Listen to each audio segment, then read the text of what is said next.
जय श्री राम, हर हर महादेव। स्वागत है आप सभी का आपके अपने चैनल हमारे संस्कार में। आज हम आपके लिए लेकर आए हैं विजयादशमी की कथा। लेकिन उससे पहले आप सभी से करबद्ध निवेदन है कि प्लीज़ जो चैनल पर नए हैं वो चैनल को सब्सक्राइब करें, वीडियो को लाइक करें, ज़्यादा से ज़्यादा शेयर करें, बेल आइकन को भी अवश्य ही दबाएं।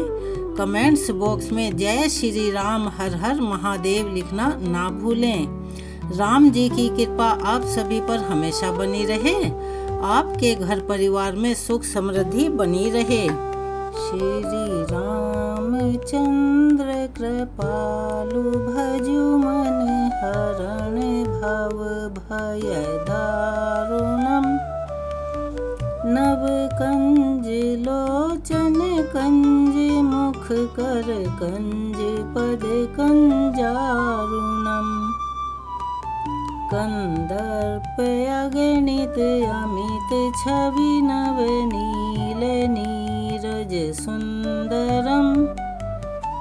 पट पीत मानहु तड़ित रुचि शुचि नौमि जनक सुतावरम। भजु दीन बंधु दिनेश दानव दलन दुष्ट निकंदनम। रघुनंद आनंद कंद कौशल चंद दशरथ नंदनम। सिर मुकुट कुंडल तिलक चारु उदार अंग विभूषणम। आजानु भुज शर चाप धर संग्राम जित खर दूषणम। इति वदति तुलसीदास शंकर शेष मुनि मनरंजनम। मम हृदय कुंज निवास कुरु कामादि खल दल गंजनम। मन जाहि राच्यु मिलहि सोवर सहज सुंदर सांवरो। करुणा निधान सुजान शील सनेहु जानत रावरो। यही भांति गोरिय शीस सुन सिय सहित ही हर्षित चली। तुलसी भवानी पूज पुनि पुनि मुदित मन मंदिर चली। जानी गौरी अनुकूल सयह हर्ष न जाई कही। मंजुल मंगल मूल वाम अंग फरकन लगे। एक बार मेरे साथ प्यार से बोलिए, सियावर रामचंद्र की जय। आप सभी भक्तजनों को हमारे संस्कार चैनल की तरफ से विजयदशमी की बहुत बहुत शुभकामनाएं। और आज इस पर्व के शुभ अवसर पर सुनिए विजयदशमी के दिन सुनी जाने वाली कुछ प्रमुख पौराणिक और प्राचीन कथाएं। कथा सुनकर कमेंट्स बॉक्स में जय श्री राम अवश्य ही लिखिएगा, ताकि श्री राम जी आपके जीवन में आने वाली सभी मुसीबतें और कष्टों से आपको छुटकारा दिला दें। एक प्राचीन और पौराणिक कथा के अनुसार, जो हमारे वेद शास्त्रों में वर्णित भी है और मिलती भी है, भगवान श्री राम माता सीता और अपने छोटे भाई लक्ष्मण जी के साथ वनवास को जा रहे थे। उस समय भगवान श्री राम ने थोड़ी देर विश्राम करने का निश्चय किया। तब जहाँ पर भगवान विश्राम कर रहे थे वहीं पास में एक बुढ़िया रहा करती थी। भगवान श्री राम, लक्ष्मण जी और सीता माता जी उस बुढ़िया के घर पर चले गए। उस समय वह बुढ़िया सूत काट रही थी। बुढ़िया ने श्री राम, लक्ष्मण जी और माता सीता का आदर पूर्वक स्वागत किया और उन्हें स्नान ध्यान करवाकर भोजन करने के लिए कहा। तो भगवान श्री राम कहने लगे कि माता, मेरा हंस भी तो बहुत भूखा है, पहले इसके लिए मोती ला दो, उसके पश्चात मैं भोजन करूंगा। यह सुनकर बुढ़िया बड़ी परेशान हो गई, लेकिन बुढ़िया अपने घर आए हुए मेहमानों का निरादर नहीं करना चाहती थी। अतिथि देवो भव, यह कहावत तो सभी जानते हैं। इस वजह से वह दौड़ी दौड़ी अपने नगर के राजा के पास पहुंची और उससे उधार में मोती देने को कहा। बुढ़िया की हैसियत नहीं थी कि राजा को मोती लौटा सके, लेकिन फिर भी बुढ़िया पर तरस खाकर राजा ने उसे एक मोती दे दिया। बुढ़िया बड़ी खुश हुई और दौड़ते हुए वह घर पहुंची। उसने उस मोती को लाकर भगवान श्री राम के हंस को खिला दिया। हंस को खाना खिलाने के बाद बुढ़िया ने भगवान श्री राम को भी भोजन करवाया। भोजन करने के बाद भगवान श्री राम जाते समय बुढ़िया के आंगन में एक मोती का पेड़ लगा गए। जब पेड़ बड़ा हो गया तो उसमें बहुत सारे मोती लगने लगे, लेकिन बुढ़िया माई को तो इन मोतियों के बारे में कुछ ज्ञान ही नहीं था, क्योंकि उसने पहले मोतियों का पेड़ देखा ही नहीं था। और जब उधर पेड़ से मोती गिरते तो उसकी पड़ोसन आकर उन्हें उठाकर ले जाती थी। एक दिन की बात है, बुढ़िया उसी पेड़ के नीचे बैठकर सूत काट रही थी। तभी पेड़ से एक मोती गिरा। बुढ़िया ने तुरंत वह मोती उठा लिया और उसे राजा के पास ले गई। बुढ़िया के पास इतने सारे मोती देखकर राजा को बड़ी हैरानी हुई। राजा ने बुढ़िया माई से पूछा कि तुम्हारे पास इतने सारे मोती कहाँ से आए? तब बुढ़िया ने अपने राजा को बताया कि उसके आंगन में एक मोती का पेड़ लगा हुआ है। यह सुनकर राजा तुरंत उसके साथ उसके घर गए और उस पेड़ को वहां से उठाकर अपने आंगन में लगवा लिया। लेकिन भगवान श्री राम की कृपा से राजा के आंगन में लगे हुए मोती के पेड़ में मोती के बजाय अब कांटे लगने लगे और एक दिन उसी पेड़ का एक कांटा रानी के पैर में चुभ गया। रानी के पैर में कांटा चुभने के बाद उन्हें बहुत दर्द हुआ।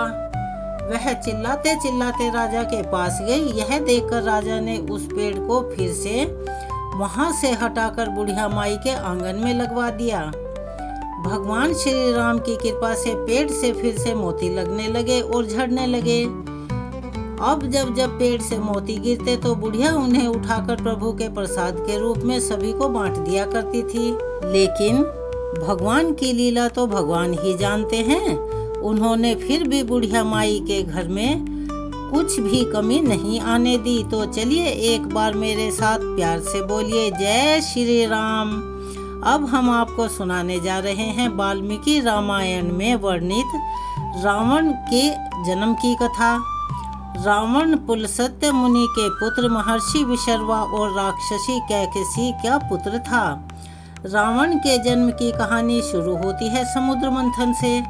समुद्र मंथन से निकले अमृत को पीकर जब देवतागण राक्षस गणों से अधिक शक्तिशाली हो गए और हर युद्ध में उन्हें हराने लगे, तो राक्षसों को बड़ी चिंता होने लगी और डर लगने लगा। इस तरह तो उनके समूचे कुल का नाश ही हो जाएगा और राक्षसों के साम्राज्य का भी अंत हो जाएगा। तब सर्वसम्मति से राक्षसों के बीच में इस बात पर सहमति बनी कि राक्षसों की पुत्री ऐसे शक्तिशाली पुरुष को जन्म दे जो ब्राह्मण भी हो। राक्षसों के कहने पर देवताओं के साथ युद्ध करके उन्हें हरा भी सके। मन में यही विचार लेकर राक्षस राज सुमाली अपनी पुत्र कैकसी के पास पहुंचा और उससे कहा, पुत्री, अब तुम विवाह के योग्य हो चुकी हो और मेरे भय के कारण कोई सुयोग्य तुम्हारा हाथ मांगने से मेरे पास नहीं आता है। इसीलिए मैं चाहता हूँ कि तुम राक्षस वंश के कल्याण के लिए महापराक्रमी ऋषि विशर्वा से विवाह कर लो और एक तेजस्वी और पराक्रमी बालक को जन्म दो। कैकसी ने अपने कर्तव्य का पालन किया। अपने पिता से आज्ञा लेकर वह ऋषि विशर्वा से मिलने के लिए पाताल लोक से पृथ्वी लोक के लिए चल पड़ी। पृथ्वी लोक तक पहुंचते पहुंचते कैकसी को बहुत समय लग गया और इसी कारण वह शाम को जब दोनों वक्त मिले तो वह ऋषि विशर्वा के आश्रम पर पहुंची। यहाँ आकर कैकसी ने ऋषि विशर्वा को चरण स्पर्श किया और फिर अपने मन की इच्छा उन्हें बताई। कैकसी की बातों को सुनकर ऋषि विशर्वा उससे विवाह करने को तैयार हो गए, लेकिन साथ ही उन्होंने कैकसी से यह बात भी कही कि तुम शाम की बेला में मेरे पास आई हो, इसीलिए मेरे पुत्र क्रूर और बुरे कर्म करने वाले होंगे और उनकी शक्ल भी राक्षसों जैसी होगी, लेकिन मेरा तीसरा पुत्र मेरी तरह धर्मात्मा होगा। और फिर इस तरह ऋषि विशर्वा और कैकसी ने रावण, कुंभकर्ण और पुत्री शूर्पणखा को जन्म दिया। सबसे आखिर में और तीसरे पुत्र के रूप में धर्मात्मा विभीषण का जन्म हुआ। लंका का राजा रावण अत्यंत शक्तिशाली और विद्वान था। उसे शिव भक्त, वेदों का ज्ञाता और महान योद्धा भी माना जाता है, और उसके जैसा प्रगाढ़ पंडित ना तो आज तक हुआ और ना ही कभी होगा। लेकिन वह अपने घमंड के कारण अत्यधिक अहंकारी और दुराचारी हो गया था। उसकी बहन शूर्पणखा का अपमान श्री राम और लक्ष्मण जी ने किया था, जिसके बाद बदला लेने की इच्छा से रावण ने छल पूर्वक भगवान श्री राम की पत्नी सीता जी का अपहरण कर लिया और उन्हें वह लंका में ले आया। सीता जी को रावण ने अपने महल के बगीचे यानी के अशोक वाटिका में रखा, जहां वह उन्हें बार बार अपनी पत्नी बनने के लिए दबाव बनाता था, लेकिन सीता जी ने इस प्रस्ताव को बार बार ठुकरा दिया और केवल श्री राम जी की प्रतीक्षा की। उधर जब श्री राम जी को सीता जी के अपहरण का पता चला तो वह उन्हें ढूंढने के लिए निकल पड़े। उनके साथ उनके छोटे भाई लक्ष्मण भी थे। रास्ते में उन्हें हनुमान जी और सुग्रीव जी जैसे मित्र मिले, जिनकी सहायता से श्री राम ने वानर सेना का निर्माण किया। हनुमान जी ने लंका जाकर सीता जी का पता लगाया और फिर श्री राम और उनकी वानर सेना समुद्र पार करके लंका की ओर बढ़ी। समुद्र पर राम सेतु का निर्माण कर श्री राम, लक्ष्मण और वानर सेना लंका जा पहुंची, जहां रावण से युद्ध शुरू हुआ। लंका पहुंचने के बाद राम और रावण की सेना के बीच भयंकर युद्ध शुरू हो गया था। इस युद्ध में रावण की ओर से उसके शक्तिशाली भाई कुंभकर्ण, पुत्र मेघनाद और लंका के अन्य योद्धा लड़ रहे थे, जबकि श्री राम की ओर से हनुमान, लक्ष्मण, सुग्रीव, अंगद और वानर सेना मात्र थी। युद्ध में श्री राम के भाई लक्ष्मण जी गंभीर रूप से घायल हो गए थे, लेकिन हनुमान जी संजीवनी बूटी लेकर उन्हें बचा लाए। कुंभकर्ण, जो एक अत्यंत शक्तिशाली राक्षस था, उसे रावण ने जगाकर युद्ध में भेजा। वह अपनी विशालकाय काया को युद्ध के मैदान में आतंक मचाने लगा, लेकिन आखिरकार वह भी श्री राम के हाथों मारा गया। इसके बाद रावण का पुत्र मेघनाद, जो अत्यधिक मायावी था और देवताओं को भी हराने की सामर्थ्य रखता था, वह युद्ध में उतरा। मेघनाद ने अपनी मायावी शक्तियों से लक्ष्मण को गंभीर रूप से घायल कर दिया, लेकिन लक्ष्मण भी कहाँ कम थे और अंत में उसकी छलपूर्ण चालों को विफल कर उसे मार गिराते हैं। जब रावण के सभी योद्धा मारे गए तब वह स्वयं युद्ध के लिए मैदान में उतरा। रावण के पास अद्वितीय शक्तियां थी और उस राक्षस के 10 सिर और 20 भुजाएं उसे अजेय बनाती थी। श्री राम और रावण के बीच भयंकर युद्ध शुरू हुआ। रावण बार बार अपनी शक्तियों का प्रयोग करता रहा, लेकिन भगवान राम उसके हर प्रहार को विफल कर दिया करते थे। रावण के पास अमृतत्व का वरदान था, जिसके कारण उसे मार पाना आसान नहीं था। तब रावण का छोटा भाई विभीषण, जो धर्म के मार्ग पर चलते थे, उन्होंने श्री राम की सहायता की। विभीषण ने श्री राम को बताया कि रावण को केवल उसकी नाभि में स्थित अमृत कुंड को नष्ट करके ही मारा जा सकता है, अन्यथा नहीं। यह सुनकर भगवान श्री राम ने अपनी अमोघ शक्ति ब्रह्मास्त्र का प्रयोग किया और रावण की नाभि पर प्रहार किया, जिससे उसका अमृत कुंड नष्ट हो गया यानी सूख गया और इस प्रकार रावण मृत्यु को प्राप्त हुआ। रावण के मरते ही युद्ध समाप्त हो गया और लंका पर श्री राम जी की विजय हुई। तब राम ने रावण का विधिवत अंतिम संस्कार करवाया, जिससे हमें यह सीख मिलती है कि बुराई की जीत के बाद भी पराजित का सम्मान करना चाहिए। इसके बाद श्री राम ने सीता जी को बंधन मुक्त करवाया और फिर विभीषण को लंका का राजा बनाया। रावण का अंत बुराई, अधर्म, अहंकार और अत्याचार के नाश का प्रतीक बन गया। और रावण का वध हमें यह सिखाता है, यह शिक्षा देता है कि चाहे व्यक्ति कितना भी शक्तिशाली, ज्ञानी या विद्वान हो, अगर वह अपने अहंकार और अधर्म के कारण गलत मार्ग पर चलता है तो अंत में उसका पतन निश्चित है, उसे कोई नहीं बचा सकता। श्री राम ने रावण का वध करके यह संदेश पूरे विश्व में फैला दिया कि सत्य और धर्म की हमेशा जीत होती है। इसीलिए कैसा भी वक्त हो, कैसी भी स्थिति हो, हमें अपने सत्य वचनों को नहीं छोड़ना चाहिए। यह कहानी हमें जीवन में नैतिकता, धर्म और कर्तव्य पालन की शिक्षा भी देती है। रावण का वध बुराई पर अच्छाई की विजय का प्रतीक है और इसी कारण से हर वर्ष दशहरे के दिन रावण के पुतले का दहन कर इस दिन को विजयदशमी के रूप में मनाया जाता है। तो यह थी रावण के वध की कथा। चलिए अब हम आपको सुनाने जा रहे हैं एक और बहुत सुंदर कथा, जिसके सुनने के बाद आप अपनी आत्मा से, अपने मन से और तन से भाव विभोर हुए बिना नहीं रह पाएंगे, क्योंकि यह कथा उस समय की है जब भगवान श्री राम का जन्म हुआ था। एक बार भगवान शिव देवी पार्वती के साथ कैलाश पर्वत पर बैठे हुए थे और बातचीत कर रहे थे। बीच वार्तालाप में ही भगवान शिव ने माता पार्वती को अपनी एक चोरी के बारे में बताया, जिसमें वह एक मदारी का रूप धरकर काक भुसुंडी जी को जंबूरा बनाकर रामलला के दर्शन करने के लिए दशरथ जी के महल अयोध्या गए थे, परंतु असफल रहे। ऐसा इसीलिए क्योंकि राम जी के जन्म उत्सव के बाद अयोध्या नगरी में हर कोई भगवान राम के एक बार दर्शन करना चाहता था। रामलला के दर्शन करने के लिए अयोध्या नगरी में राजा दशरथ के महल में इतनी ज्यादा भीड़ थी कि हाथ को हाथ नहीं सूझता था, पाँव को पाँव नहीं सूझता था। सब लोग एक दूसरे के ऊपर गिरे पड़े जा रहे थे और कोशिश कर रहे थे कि किसी तरह से भी एक बार बस रामलला के दर्शन कर लें। भगवान शिव ने भी दर्शन करने का प्रयास किया और वे एक मदारी का रूप धरकर वहां पहुंच गए। तब भगवान शिव कहते हैं कि उस समय तो मैं दर्शन करने में असफल रहा, लेकिन मैं भी कहाँ हार मानने वाला था, मैं हार मानने वाला नहीं था। उसके बाद मैं एक ज्योतिषी का रूप धरकर रामलला के दर्शन करने का सौभाग्य प्राप्त कर सका।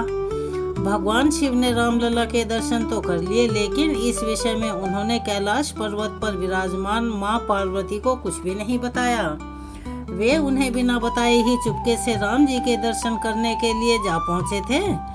इसी विषय में भगवान शिव देवी पार्वती से बता रहे हैं कि एक बार की बात है, भगवान शिव और माता पार्वती कैलाश पर्वत पर बैठे हुए थे और हरि के नाम का संकीर्तन कर रहे थे। उसी समय भगवान शिव ने माता पार्वती से कहा कि देवी, आज मैं आपको अपनी एक चोरी के बारे में बताना चाहता हूँ। यह सुनकर पार्वती जी को बड़ा अजीब सा लगा और फिर वह सहसा बोल उठी कि आपने चोरी की, परंतु प्रभु आपको चोरी करने की क्या जरूरत पड़ गई?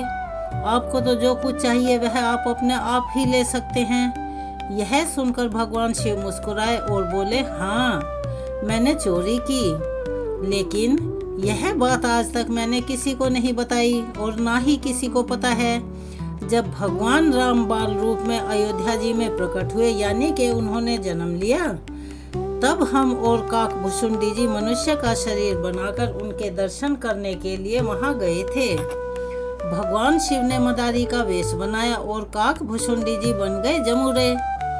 दोनों अपना खेल दिखाते हुए राजा दशरथ जी के महल में जा पहुँचे। उस समय रामलला पालने में बड़े आनंद के साथ सो रहे थे। अब जैसे ही डमरू बजा, उसकी आवाज भगवान राम के कानों तक पहुंची तो उनकी निद्रा टूट गई और वह शिव जी की समस्त लीलाओं को समझ गए। तब भगवान राम ने भगवान शिव से विनोद करने के लिए, यानी मजाक करने के लिए, डमरू का शोर सुनकर जोर जोर से रोना चिल्लाना शुरू कर दिया, जिसे देखकर कौशल्या जी ने सिपाहियों से कहकर मदारी जमुरे के रूप में आए शिव जी और काक भुसुंडी जी को महल से दूर भगा दिया। रात का समय हो गया था। वे दोनों अब तक रामलला के दर्शन करने की प्रतीक्षा कर रहे थे। अब तो दोनों सरयू जी के घाट पर आ गए। तब काकभुसुंडी जी ने भगवान शिव से आगे की योजना पूछी। काकभुसुंडी जी ने पूछा, महादेव कहिए, अब की बार तो हम असफल हो गए हैं। अब किस तरह से हमें रामलला के दर्शन करने होंगे? अब आगे का उपाय बताइए कि आगे हमें करना क्या है। तो भगवान शिव ने कहा कि अब कल का कल देखेंगे। अगला दिन हुआ। सारी रात दोनों ने सरयू के नदी के तट पर ऐसे ही जागते जागते बिता दी। अगला दिन हुआ तो भगवान शिव ने ज्योतिषी का रूप बनाया और काकभुसुंडी जी बन गए उनके चेले। अब वे दोबारा दशरथ जी के महल में जा पहुंचे और लोगों को उनका भविष्य बताने लगे। अभी वे सब महल के बाहर ही खड़े हुए थे और लोगों को बुला बुला कर उनका भविष्य बता रहे थे। तब शिवजी ने महल की एक दासी को अपने बच्चे के साथ वहां से जाते देखा और काकभुसुंडी जी को उसे बुलाने का इशारा किया। ज्योतिषी की तारीफ करके काकभुसुंडी जी दासी को उसके बच्चे का हाथ दिखाने के लिए शिवजी के पास लेकर आए। अब देखिए काकभुसुंडी जी कैसे भगवान शिव का सहयोग कर रहे हैं, कैसे उनके बढ़ चढ़ कर तारीफें कर रहे हैं कि यह कितने बड़े ज्योतिषी हैं। सब लोग आइए और अपना हाथ दिखाइए और अपना भविष्य जानिए। तब काकभुसुंडी जी दासी को उसके बच्चे का हाथ दिखाने के लिए शिवजी के पास ले आए। अब देवों के देव महादेव जो कि पल पल की खबर रखते हैं, पूरी सृष्टि के बारे में जानते हैं, तो ज्योतिषी बने शिवजी ने उस बालक का एकदम सटीक भविष्य बता दिया। बताते भी क्यों ना, भगवान शिव तो अंतर्यामी हैं, सब कुछ जानते हैं और जब कोई ज्योतिषी हाथ देकर भविष्य बताते हैं तो कुछ ना कुछ दक्षिणा तो उन्हें देनी ही पड़ती है। तब दासी ने शिवजी से कहा कि बताइए महाराज, आपको दक्षिणा में क्या चाहिए? तो भगवान शिव ने बड़े भोलेपन से उत्तर दिया, दक्षिणा में बस यही मांगा कि बस किसी तरह से हमें राजमहल में प्रवेश दिलवा दो। दासी राजमाता कौशल्या के पास आकर उन ज्योतिषी की खूब बड़ाई करने लगी और इतनी बड़ाई की कि वह बड़ाई सुनकर माता कौशल्या के मन में भी अपने रामलला का भविष्य जानने की और पूछने की इच्छा पैदा हो गई और उन्होंने ज्योतिषी को महल के अंदर आने का आदेश दे दिया। माता कौशल्या ने ज्योतिषी के चरण स्पर्श कर आरती की, फिर उन्हें स्वादिष्ट भोजन आदि कराया। इसके बाद चारों राजकुमारों राम, लक्ष्मण, भरत, शत्रुघ्न को भी ज्योतिषी रूपी शिव जी के चरण स्पर्श करवाए।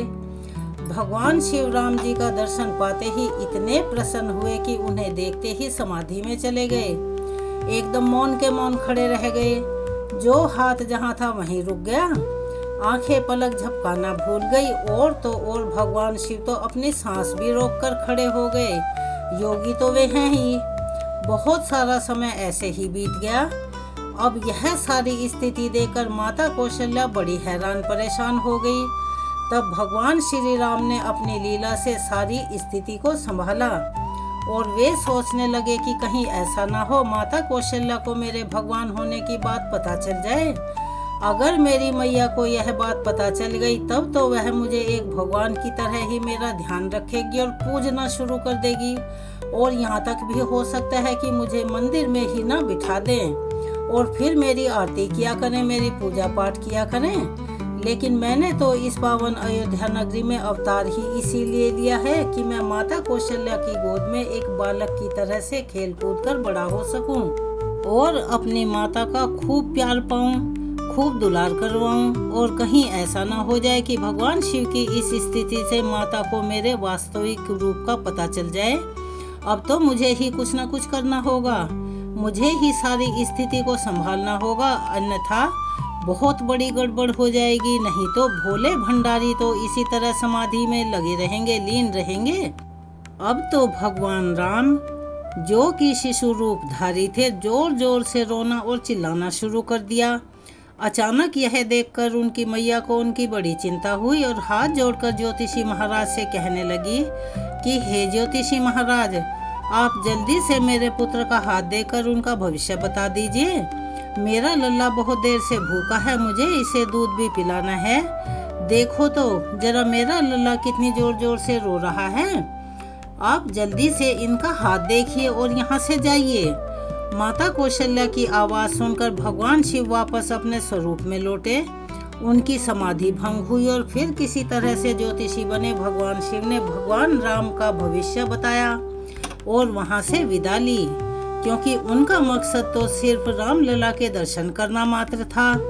यह समस्त कथा भगवान शिव माता पार्वती को बता रहे हैं। सारी कथा सुनने के बाद माता पार्वती मंद मंद मुस्कुराने लगी, जिसे देखकर भगवान शिव बड़े आश्चर्यचकित हुए और वे देवी से पूछने लगे कि क्या बात है देवी, मैंने आपको बिना बताए लला के दर्शन किए, आप क्रोध में आने के बजाय मुस्कुरा रही हैं।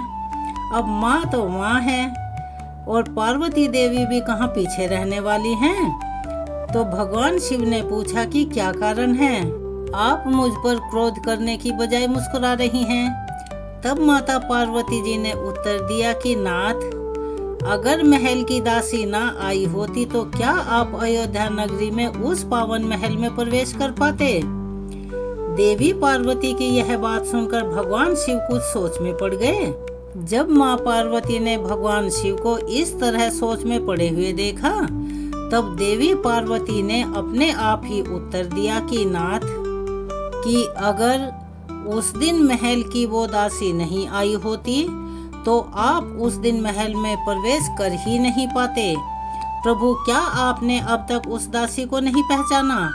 और ऐसा कहने के साथ ही देवी पार्वती मंद मंद मुस्कुराने लगी। तब भगवान शिव ने जब उनकी ओर देखा तो वे सारा रहस्य जान गए।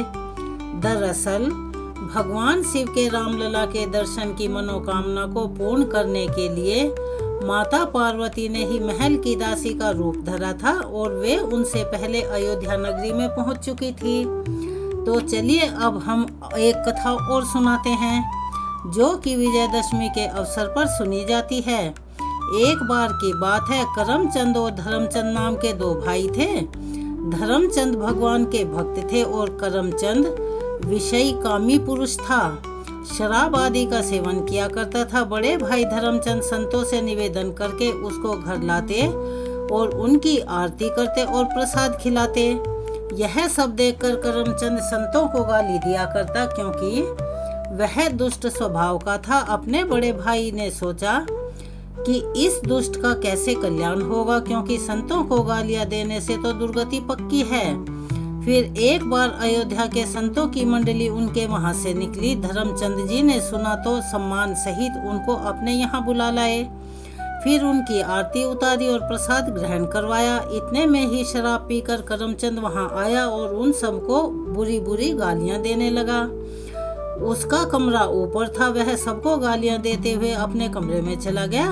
संतों ने धर्मचंद जी से कहा कि आप तो हमें आदर पूर्वक लेकर आए हो, लेकिन यह कौन है। धर्मचंद ने कहा, महाराज जी क्षमा करें, यह मेरा छोटा भाई है और ये वैसे बुरा नहीं है, लेकिन गलत संगति के कारण इसकी ऐसी दुर्दशा हो गई है। उन्होंने पूछा, महाराज इसका क्या कल्याण हो सकता है। संतों ने कहा, क्यों नहीं, पक्का हो जाएगा, अब आप चिंता मत करो। उनमें से एक संत हष्ट-पुष्ट थे, वो भी ऊपर करमचंद के कमरे में गए। बाहर से दरवाजा खटखटाया तो करमचंद ने दरवाजा खोला।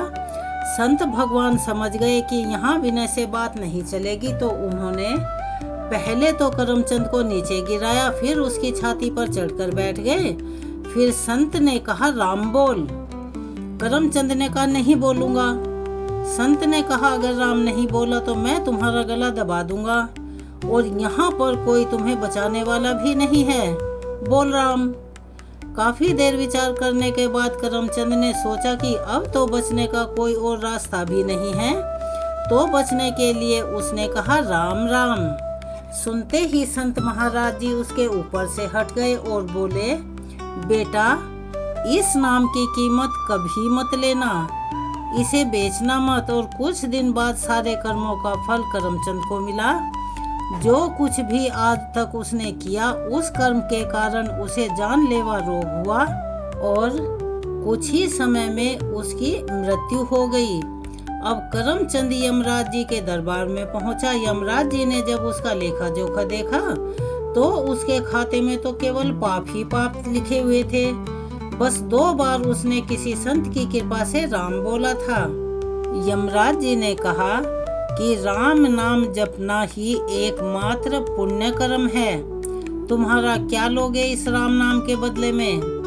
करमचंद को संत महाराज की संगति के कारण उनकी बात याद रही, जिन्होंने कहा था कि बेटा इस राम नाम के फल को बेचना नहीं। तब करमचंद ने यमराज जी से पूछा कि पहले तो हमें इस राम की कीमत बताइए, इसे 2 बार राम नाम जपने की क्या कीमत होगी? अब यमराज जी फंस गए, सोचने लगे कि भगवान के नाम की कीमत लगाने से तो वह बड़ा भारी अपराधी बन जाएगा। तो उन्होंने थोड़ी देर सोच विचार किया, फिर सोचने लगे कि क्यों ना देवराज इंद्र से सलाह ली जाए। अब यमराज जी ने देवराज इंद्र को बुलवाया और उन्हें सारा वृतांत कह सुनाया। तब देवराज इंद्र ने कहा कि इसका निर्णय तो मैं भी नहीं कर सकता, इसका निर्णय तो केवल ब्रह्मा जी ही कर सकते हैं। करमचंद बहुत चतुर था, उसको भी जब नाम की महिमा समझ आने लगी तो उसने कहा कि यह भयंकर रूप वाले यमदूत मेरे सामने से हटा दिए जाएं और जहाँ भी तुम्हें मुझे ले जाना हो मैं पैदल नहीं चलूंगा, मेरे लिए पालकी बुलवाई जाए। देवराज इंद्र और यमराज जी ने करमचंद को पालकी में बिठाया और ब्रह्मलोक में ले गए। सारी बातें सुनकर, सारा वृतांत जानकर ब्रह्मा जी ने पूछा कि क्या पुण्य है इस जीवात्मा का कि आप दोनों स्वयं इसे पालकी में बिठाकर मेरे पास लाए हैं। तब यमराज जी ने कहा कि यह तो महान पापी है, पर इसने 2 बार सिर्फ राम राम बोला है और अब बोल रहा है कि उसकी कीमत बताओ। ब्रह्मा जी भी सर खुजलाने लगे, क्योंकि राम नाम की कीमत तो वह भी भला कैसे बता दें। तब ब्रह्मा जी ने कहा, राम नाम की महिमा को भगवान शिव जानते हैं, चलो हम सब कैलाश चलते हैं और शिव जी से ही इस राम नाम की महिमा सुनते हैं। अब वह पापी जीवात्मा ब्रह्मलोक में सुख प्राप्त करके बहुत ही प्रसन्न था। अब सभी लोग भगवान महादेव जी के धाम कैलाश पर्वत पर जा पहुँचे। भगवान शंकर के दर्शन करते ही जीवात्मा को तो परम आनंद महसूस हुआ और उसके सारे पाप नष्ट हो गए। अब भगवान शिव ने पूछा कि आप सबका यहाँ पर किस प्रयोजन से आगमन हुआ है? तब यमराज जी ने कहा कि प्रभु, इस जीवात्मा ने 2 बार राम राम जपा है और अब उसकी कीमत पूछ रहा है। हम आपसे राम नाम की कीमत पूछने आए हैं। शिव जी ने कहा, रा कहकर मैं हलाहल विष को पी गया और माँ कहकर उसको अपने कंठ में रोक लिया।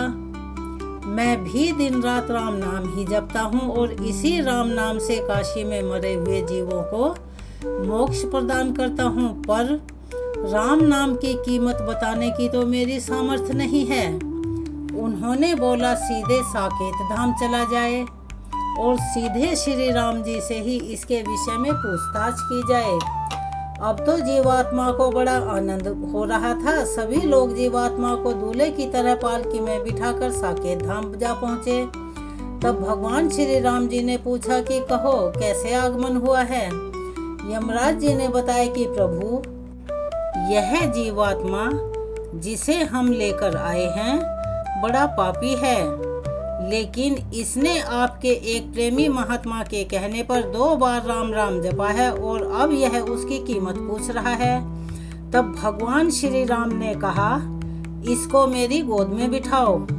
भगवान श्री राम ने उस जीवात्मा को अपनी गोद में बिठाया और उसको दुलार करते हुए कहा कि कीमत तो मैं भी नहीं बता सकता, पर महिमा आप स्वयं देख लो। यह पापी होते हुए भी मेरी गोद में बैठा है। राम नाम की महिमा देखो कि शराब पीने वाला, कुमार्ग पर चलने वाला जीव जो संत द्रोह करता था, यानी उन्हें गालियां देता था, एक संत महाराज की अहेतु यानी के बिना लालच की कृपा से उसने अपने जीवन में केवल 2 ही बार राम का नाम जपा, तो खुद श्री राम जी ने उसे अपनी गोद में बिठाया और उसका प्यार दुलार कर रहे हैं। इसीलिए कभी भी इस बात पर संदेह मत करना कि चाहिए 2 बार राम नाम जपने से भगवत की प्राप्ति हो जाएगी या नहीं होगी। एक ही नाम काफी है भगवत प्राप्ति कराने के लिए। अगर नाम जप के साथ कोई अपराध ना बने तो प्रभु के नाम में मजा आ जाएगा और रास्ता भर जाएगी। उसका स्वाद लेकर आप प्रभु को अपने अधीन कर सकते हैं। नाम जप से आपको प्रभु की लीलाओं में प्रवेश करने और उनके श्री अंग की सेवा करने का सौभाग्य भी प्राप्त हो जाता है। आइए आज के इस पावन अवसर पर हम सब मिलकर सुनते हैं, पढ़ते हैं श्री राम चालीसा। श्री रघुवीर भक्त हितकारी, सुन लीजिए प्रभु अरज हमारी। निश दिन ध्यान धरे जो कोई, ता सम भक्त और नहीं होई। ध्यान धरे शिव जी मन माही, ब्रह्म इंद्र पार नहीं पाही। दूत तुम्हार वीर हनुमाना, जासु प्रभावति हूँ पुर जाना। तब भुज दंड प्रचंड कृपाला, रावण मारि सुरन प्रतिपाला। तुम अनाथ के नाथ गोसाई, दीनन के हो सदा सहाई। ब्रह्मादिक तब पारन पावे, सदा ईश तुम्हरो यश गावे। चारि वेद भरत है साखी, तुम भक्तन की लज्जा राखी। गुण गावत शारद मन माही, सुरपति ताको पार न पाही। नाम तुम्हार लेते जो कोई, ता सम धन्य और नहीं होई। राम नाम है अपरंपारा, चारिहु वेदन जाहि पुकारा। गणपति नाम तुम्हारो लीन्हो, तिनको प्रथम पूज्य तुम कीन्हो। शेष रटत नित नाम तुम्हारा, मही को भार शीश पर धारा। फूल समान रहत शोभारा, पावन को तुमरो पारा। भरत नाम तुमरो उरधारो, तासो कबहु न रण में हारो। नाम शत्रुहन हृदय प्रकाशा, सुमिरत होत शत्रु कर नाशा। लखन तुम्हारे आज्ञाकारी, सदा करत संतन रखवारी। ताते रण जीते नहीं कोई, युद्ध जुरे यम हूँ किन होई। महालक्ष्मी घर अवतारा, सब विधि करत पाप को शारा। सीता राम पुनीता गायो, भुवनेश्वरी प्रभाव दिखायो। घर सो प्रकट भई सो आई, जाको देखत चंद्र लजाई। सो तुमरे नित पाँव पलोटत, नवो सिद्धि चरणन में लोटत। सिद्धि 18 मंगलकारी, सो तुम पर जामे बलिहारी। ओरहु जो अनेक प्रभुताई, सो सीतापति तुम ही बनाई। इच्छा ते कोटिन संसारा, रचत न लागत पल की बारा। जो तुमरे चरणन चित लावे, ताकि मुक्ति अवश्य हो जावे। जय जय जय प्रभु ज्योति स्वरूपा, निर्गुण ब्रह्म अखंड अनूपा। सत्य सत्य जय सत्यव्रत स्वामी, सत्य सनातन अंतर्यामी। सत्य भजन जो तुमरे गावे, सो निश्चय सारो फल पावे। सत्य शपथ गौरीपति कीन्ही, तुमने भक्ति ही सब विधि दीन्ही। सुनहु राम तुम तात हमारे, तुम ही भरत कुल पूज्य प्रचारे। तुम ही देव कुल देव हमारे, तुम गुरुदेव प्राण से प्यारे। जो कुछ हो सो तुम ही राजा, जय जय जय प्रभु राखो लाजा। राम आत्मा पोषण हारे, जय जय दशरथ राज दुलारे।